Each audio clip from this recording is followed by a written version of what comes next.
Kami akan langsung membahasnya pemirsa bersama dengan sejumlah narasumber yang sudah bergabung di Apa Kabar Indonesia Malam. Saya akan sapa satu persatu. Sudah ada Bapak Kiai Haji Abdul Muiz yang merupakan Wakil Sekretaris Komisi Fatwa dari MUI. Selamat malam Pak Kiai. Selamat malam. Assalamualaikum warahmatullahi wabarakatuh. Waalaikumsalam warahmatullahi wabarakatuh. Terima kasih sudah hadir. Kemudian juga melalui sambungan Zoom sudah bergabung bersama kami Pak Trubus Rahardiansyah yang merupakan pakar kebijakan publik dari Universitas Trisakti. Selamat malam Pak Trubus. Iya, selamat malam Mbak.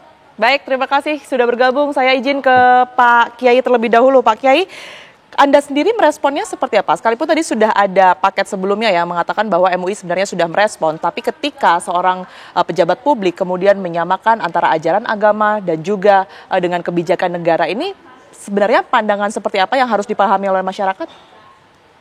Begini, secara bahasa sebenarnya Bu Sri Mulyani itu tidak salah-salah amat. Saya menyebutnya begitu. Jadi dalam gramatika bahasa Arab itu kita kenal dengan tashbih. Okay. Tashbih itu menyerupakan sesuatu dengan sesuatu yang lain. Zaidun kal asad. Zaid seperti macan. Dalam hal apanya? Nah, dalam keganasannya. Ya kan? Berarti itu Zaid bukan macan. Macan pun bukan Zaid. Artinya ketika Ibu Sri Mulyani itu mengatakan bahwa pajak itu sama dengan zakat dalam hal apa saja. Nah, itu perlu dirinci karena memang berbeda, satu entitas yang berbeda. Zakat dan pajak itu dua hal yang berbeda. Dan yang membuat publik itu merasa bertanya-tanya, bahkan terkejut sebagian, itu disampaikan di bulan Agustus. Jadi kita perlu mempertimbangkan sensitivitas publik dalam hal ini umat Islam atau rakyat Indonesia secara keseluruhan, bahwa memang kalau pajak itu kewajiban yang bersifat umum. Itu sifatnya adalah kewajiban yang diterapkan oleh pemerintah. Berlaku kepada siapa saja, muslim atau non-muslim yang memang berkewajiban zakat, yang berkewajiban pajak, memang harus wajib bayar pajak. Tapi kalau zakat adalah harta tertentu, diambil dari kelompok tertentu yang sudah sampai pada nisab ukuran tertentu dan diberikan pada orang-orang tertentu dan kelompok-kelompok tertentu. Zakat itu khusus orang Islam. Sementara pajak itu muslim atau non-muslim bisa kena wajib pajak. Oke. Pun dari manfaatnya yang kemudian ditekankan oleh Ibu Sri Mulyani begitu ya, ini juga tidak bisa disamakan antara wajib, wakaf dan juga mungkin zakat tersebut dengan pajak yang kemudian disebutkan. Dalam beberapa hal, manfaat pajak itu punya kemiripan dengan manfaat zakat.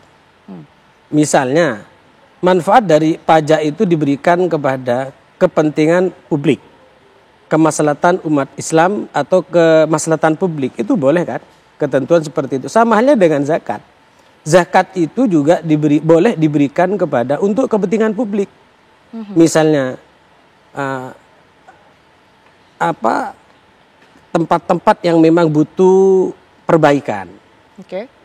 Jembatan memang satu desa ke desa yang lain itu butuh jembatan, itu boleh diambilkan dana zakat. Baik. Itu berarti dari sisi kemanfaatan antara pajak dengan zakat memang memiliki kemiripan. Bedanya kalau zakat itu lebih khusus. Ada 8 golongan yang disebutkan dalam surat At-Taubah ayat 60 itu, ya memang kelompok 8 itu yang berhak menerima zakat, yaitu ya fuqara, masakin, al-amil, wal mu'allafati qulubuhum wa fir riqab dan seterusnya. Tapi kalau pajak itu berlaku umum kepada siapapun dan semua untuk warga apapun. Negara, begitu ya. Gitu. Baik, saya ke Pak Trubus. Pak Trubus, kalau tadi kita sama-sama mendengar begitu ya, sebenarnya kalau pajak ini kan memang untuk seluruh warga negara Indonesia, sementara jika kita berbicara mengenai zakat dan juga wakaf, ini hanya untuk orang Islam saja. Nah, apa yang kemudian ini membuat seorang pejabat publik mengeneralisir ini, yang kemudian ini bisa dijadikan sebagai acuan bagi mereka yang bisa menerima begitu saja begitu, berkaitan dengan pidato ataupun juga statement yang diberikan oleh Bu Menteri? Ya, sebenarnya arah dari pernyataan Bu Menteri itu adalah meaningnya mendorong masyarakat untuk patuh kepada pajak, artinya kepada negara dalam hal kebijakan terkait dengan pembayaran pajak. Itu maknanya itu. Akan tetapi memang terminologi menyamakan pajak dengan yang namanya zakat, ini kan sesuatu yang kemudian membawa persepsi publik yang menurut saya jadi liar gitu. Liarnya itu adalah kemudian publik berpandangan bahwa intensifikasi pajak yang selama ini dilakukan oleh pemerintah itu kemudian berujung untuk semuanya ya untuk kepentingan negara saja, dan mereka menganggap bahwa semua pekerjaan mereka, hasil semua karya mereka itu oleh publik sebagian yang menganggap itu adalah untuk kepentingan negara, sehingga artinya kita dapat apa?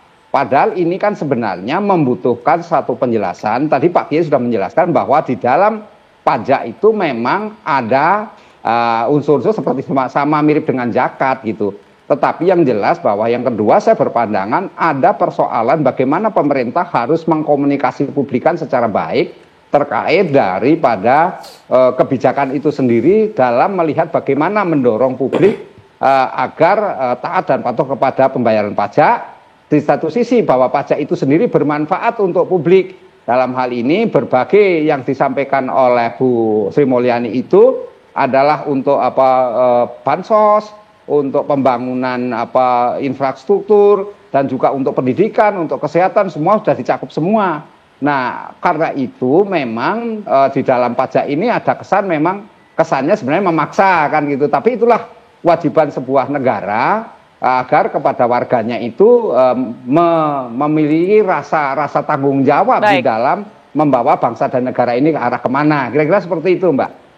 Baik, tapi kalau kita melihat dampaknya untuk masyarakat luas, Pak Trubus, ketika menerima statement seperti ini kira-kira seperti apa? Apakah nantinya akan merugikan atau justru sebagian besar menguntungkan karena mereka berpikir ini sama-sama wajib begitu ya sebenarnya?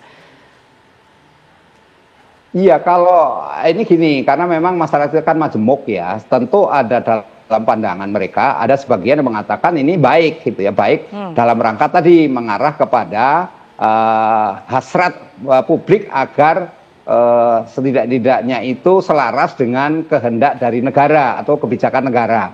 Tetapi tentu itu juga harus dipahami oleh masyarakat yang lain seolah-olah negara ini memaksa kepada warganya dengan dalih menggunakan istilah zakat. Padahal zakat itu oleh masyarakat dianggap itu nggak terlalu wajib juga gitu, meskipun itu sesungguhnya bagi umat Islam, tapi umat lain kan mengatakan tidak, dan umat Islam sendiri sebagian juga mengatakan tidak wajib. Nah, inilah kemudian sebenarnya yang penting dalam kebijakan itu adalah asas kemanfaatannya. Kemanfaatan itu publik itu besar, maka di situ masyarakat akan mendorong, akan membantu, akan patuh. Tetapi kalau kemudian kemanfaatannya kecil, misalnya terlalu banyak untuk korupsi, kemudian untuk penyimpangan dan untuk penyalahgunaan, bahkan hal-hal yang membiayai kepentingan negara yang menurut publik tidak langsung bermanfaat. Nah, itulah publik kemudian menentang gitu loh. Itu kemudian melakukan semacam kritik-kritik. Sekarang kan protes-protes itu kritik-kritik lebih banyak diarahkan kepada sebenarnya maunya negara apa gitu. Jangan menyamakan pajak dengan zakat. Itu kan seperti itu, Mbak. Kemudian pertanyaannya, kalau masyarakat menerima statement seperti ini, perbedaan mendasar yang bisa setidaknya mereka pahami begitu Pak Kiai ya, berkaitan dengan adanya wakaf, kemudian juga pajak dan zakat, ini seperti apa sebenarnya? Ya kembali kepada tadi sebenarnya Mbak Tiara, bahwa zakat itu adalah terminologi keagamaan, sementara pajak itu adalah term kenegaraan. Jadi dua hal yang berbeda. Zakat tanpa didorong oleh negara pun, tanpa didorong oleh pemerintah, tetap orang muslim itu tetap berkewajiban zakat.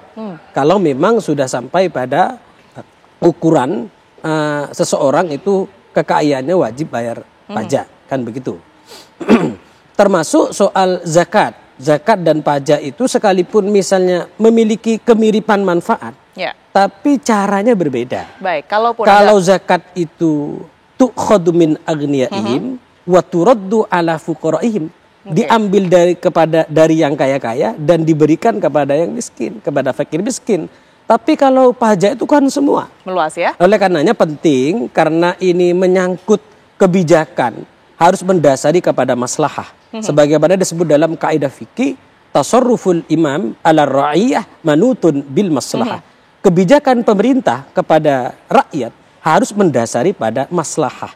Lah kira-kira pajak ini masalahnya di mana? Oke. Nah, sekira-kiranya mungkin kan harapannya publik itu jangan diberatkan. Kemudian penghasilan yang tidak stabil jangan dipungut pajak. Harapannya begitu. Amanat keputusan Ijtima Ulama Indonesia tahun 2015 itu antara lain hendaknya pemerintah menerapkan pungutan pajak yang adil dan seringan mungkin. Kemudian tidak membebani rakyat pajak yang bertumpuk pada pembebasan tarif pajak bagi yang usahanya belum menghasilkan keuntungan. Lah nyatanya pemerintah kan nggak melihat itu. Ya. Pokoknya sudah sampai pada taraf sedemikian pajak tetap berlaku. Lah bagi kita sebagai publik, bagi rakyat misalnya, ketika aturan pajak itu diterapkan maka harus ditaati. Karena itu adalah kebijakan yang harus ditaati oleh rakyat sebagai rakyat dan pemerintah sebagai ulil amri. Atiullaha wa atiur rasul wa ulil amri minkum.